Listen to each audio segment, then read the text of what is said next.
Raheem Sterling is often the subject of derisory criticism, especially when he plays for England. Such criticisms often show, among other things, a lack of understanding about just what Sterling's role is in Gareth Southgate's team. In fact, Sterling is pivotal and works extraordinarily hard, often at the expense of his own natural instincts, so that other England attackers can flourish. Generally at Manchester City, Sterling takes up the wide right or wide left positions in a 4-3-3. This season he's scored 18 goals and registered 11 assists in 29 league starts and 4 league sub-appearances, an incredible return for a winger. His ability to ghost into space around the back post or through the centre means he gets into scoring positions consistently, often from close up.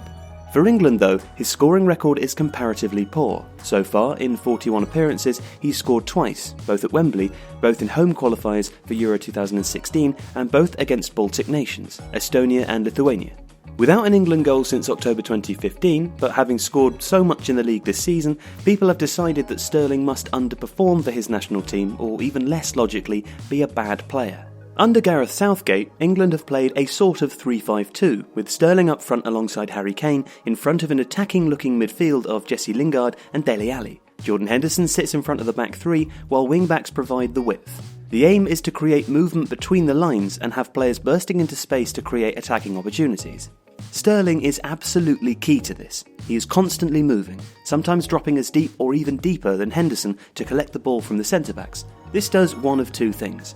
Either a deep midfield marker goes with him, leaving space into which Lingard or Dele Alli can push up, or Kane can drop off. Or a marker further forward comes inside, leaving space for the wing-backs, or another midfielder moves to mark Sterling, leaving Henderson free for a pass. Sterling can also gather the ball here and turn and carry it himself, running at the opposition defence, causing them to change shape reactively and allowing players to run off him and putting England on the front foot from a deeper position on the pitch. The extremely physical marking and closing down of Sterling, by Colombia for example, shows that they knew exactly how important his dropping off was. Sterling also drops off or moves wide when England are further up the pitch.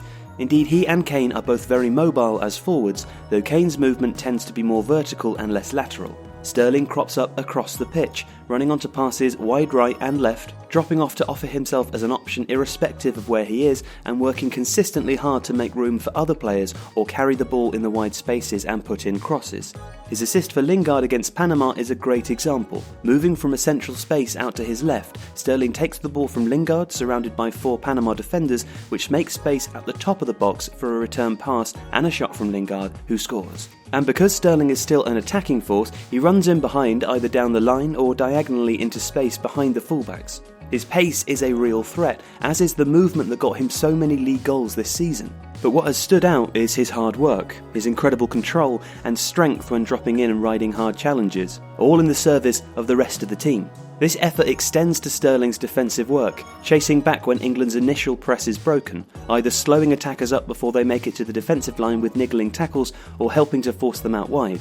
Sterling might have only registered 1 assist and not scored this tournament, but he has been absolutely key to Southgate's style of play and the team's system. He may not score goals, but what he does allows others to, or at least find the space in which they can attack. That he is still criticised, despite this intelligence and hard work, speaks volumes about how some people fail to recognise what is happening in football or pursue agendas that have got nothing to do with what's on the pitch.